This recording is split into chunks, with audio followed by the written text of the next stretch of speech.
Assalamualaikum warahmatullahi wabarakatuh.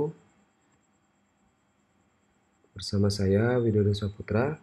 Nah, di sini kita akan coba membangun sebuah sistem ya, di mana sistem yang akan kita bangun ini merupakan sistem sederhana yang sering digunakan dalam proses jual beli suatu produk.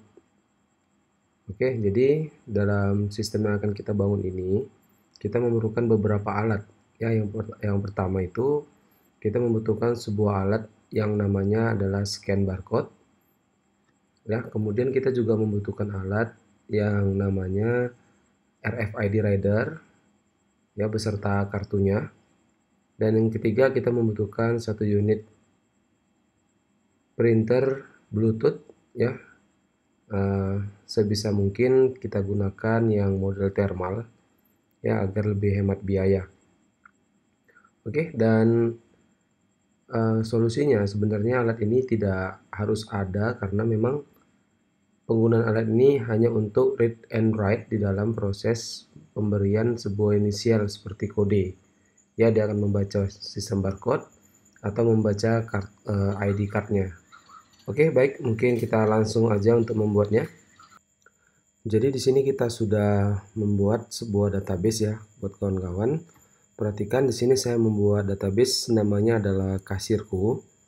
Ya, di sini ada ya, namanya adalah kasirku. Jadi mohon diikuti, namanya harus sama karena dalam proses nanti pengkodean seperti saat saya membuat koneksi database itu harus sama. Oke. Nah, di sini untuk sementara saya membuat 4 tabel dulu. Nanti akan kita tambahkan satu tabel lagi namanya tabel member yang akan kita gunakan menggunakan RFID reader.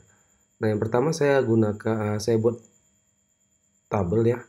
Itu adalah tabel admin. Coba kita lihat strukturnya. Nah, ini dia. Nah, admin ini saya buat ada 5 field ya. Yang pertama ID admin, yaitu primary key integer 11. Dan ingat, ini mohon diingat dan jangan dilupakan, yaitu ekstranya adalah AI ya, atau auto increment. Jadi segera dicentang nanti AI-nya saat kita ingin membuat tabel tersebut.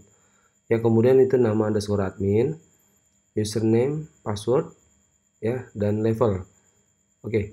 Nah, berikutnya kita lihat untuk isinya nanti ya. Saat kita menambahkan, kita menggunakan fungsi MD5 dalam password sehingga nanti kodenya acak ya, atau di encrypt.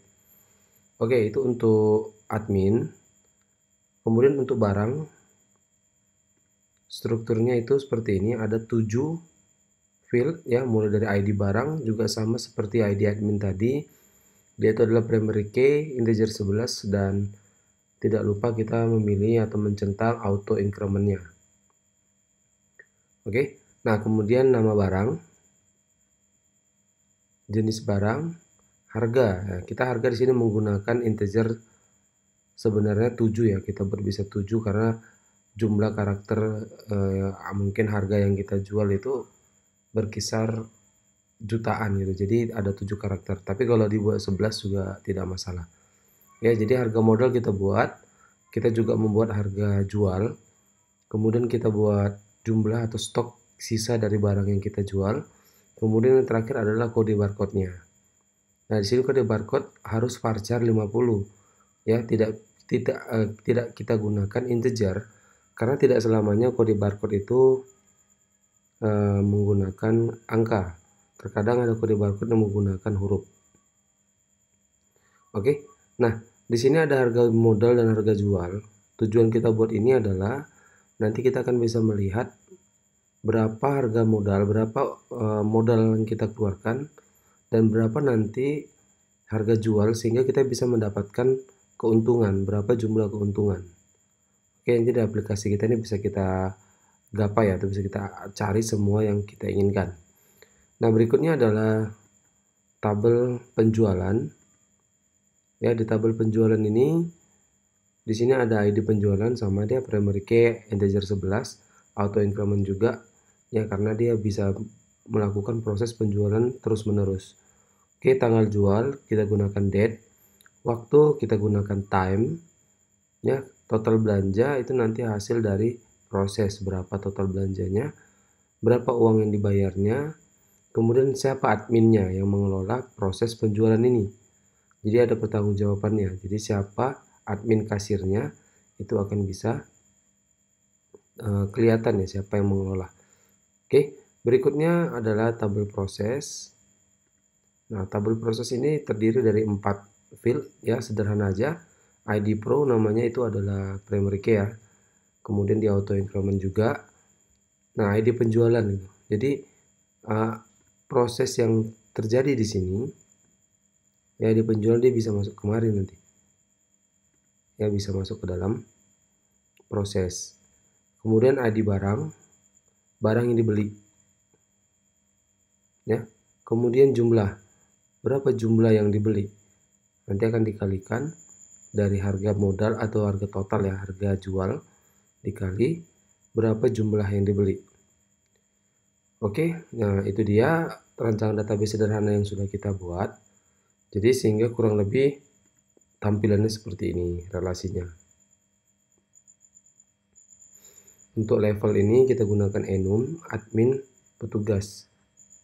Agar proses ini dia membuat perbandingan atau membuat level dari admin dan petugas.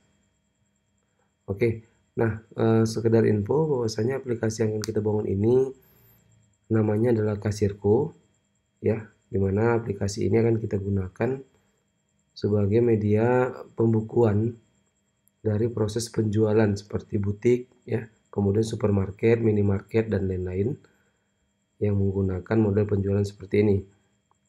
Oke, dan satu lagi nanti mungkin kita akan tambahkan satu buah member ya, apabila kita ingin membuat fitur member. Dan yang terakhir adalah program yang kita bangun ini bersifat single user ya, dia hanya bagian level admin, masih sama dengan admin dan petugas ya. Sebenarnya bisa juga disebut dengan multi user, tapi perbedaan admin dengan petugas di sini hanyalah sebuah perbandingan kecil. Misalnya admin itu bisa menambah petugas, petugas bisa mengelola sama dengan admin. Nah, bedanya sedikit. Bisa juga kita katakan multi user tapi tidak seperti aplikasi sistem informasi akademik, misalnya ada di situ guru, ada di situ siswa, itu sudah berbeda levelnya. Oke, mungkin itu aja rancangan yang kita buat. Nah, sekedar info juga bahwasanya di sini saya menggunakan SAMPP ya. Saya menggunakan SAMPP itu versi PHP 7. Kemudian saya juga menggunakan bahasa pemrograman PHP ya, PHP 7. Jadi nanti dalam proses pembelajaran kita akan menggunakan PHP 7. Oke, nah ini dia rancangannya. Jadi buat kawan-kawan langsung aja dikerjakan rancangan database kita ini, sehingga nanti kita tinggal mudah untuk melanjutkan proses pengkodean menggunakan bahasa pemrograman PHP.